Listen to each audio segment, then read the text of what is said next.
We Palestinian from Jerusalem. Where is originally? Shamal al-Iraq, Kurdi. She come with the Salah ad-Din and we stay here. Do you call yourself Kurdish or? No, we are Palestinian. Palestinian we. But do you speak any words on Kurdish or anything? No. Because here now, we born here and we live here every time. So you forget.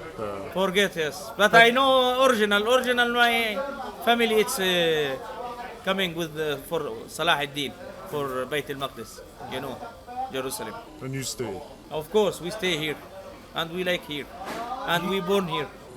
But Abdi family, how is all of them are Kurdish? Yes, exactly. Abdin, it's big family in Jerusalem and Hebron and Jordan and Egypt. All of them is Kurdish. Yes, we have, but someone he live in Egypt, someone he live in Jordan, someone in Jerusalem, in Hebron, everywhere. It's big family. Your parents, did they speak Kurdish? No, nobody. Nobody. Sorry.